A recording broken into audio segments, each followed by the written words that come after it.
রবিবারে দুপুরে চিকেন না হলে ঠিক হয় নাকি? তাই আজকে তোমাদের জন্য নিয়ে এসেছি চিকেনের বাঙালি স্টাইলে আলু দিয়ে ঝোল।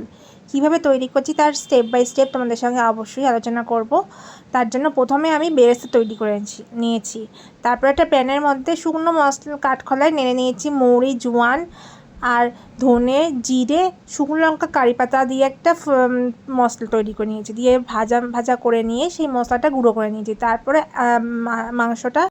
তারপর মাংসটাকে আমি ভেজে নিয়েছি। প্লেন তেলেতে সর্ষের তেল দিয়ে সমস্ত রান্নাটা করব। আলুটার মধ্যে একটু নুন হলুদ মাখিয়ে আলুটাও ভেজে নিয়েছি। তারপর ওই আগে যে পেঁয়াজ বেরেস্তাটা করেছিলাম সেটাকে বেটে নেবো। আমি হামাল দিস্তায় বাটছি, আর তোমরা চাইলে মিক্সিতেও বাটতে পারো। তারপর ওই গুঁড়ো যে মশলাটা বললাম তৈরি করেছি ভাজা মশলা টাইপের, ওই মশলাটাও বেটে নেবো। ওটাও আমি হামাল দিস্তা থেকে গুঁড়ো গুঁড়ো করেছি। তারপর সমস্ত মশলাপাতি আমি মাংসের মধ্যে ম্যারিনেট করার জন্য মাখিয়ে নেবো।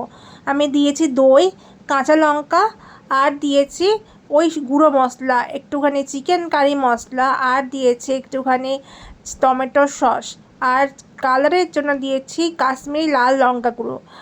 আমরা বেশি ঝাল খাই না, তাই আমরা বেশি লঙ্কা দিইনি। আর দিয়েছি কোয়াযুক্ত রসুনগুলো কিন্তু আমি খোসা ছাড়াইনি। আজকে আমি প্রথমবার কোয়াযুক্ত রসুন দিয়ে রান্না করব। তারপর সর্ষের তেলটা গরম করে নেব।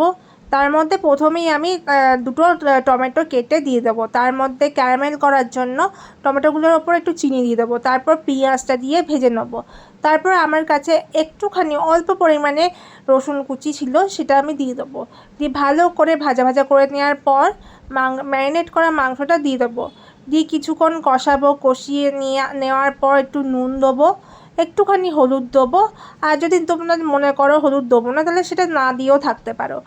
দিয়ে খানিকক্ষণ কষা কষা হয়ে যাওয়ার পর আলুটা দিয়ে দেবো। তারপর গরম জল করে সেই জলটা মাংসের মধ্যে দিয়ে দেবো। নামানোর আগে আমি কি দিয়েছি, আমি একটুখানি বাটার, একটু চিজ আর গরম মশলা গুঁড়ো দিয়ে নামিয়ে নিয়েছি।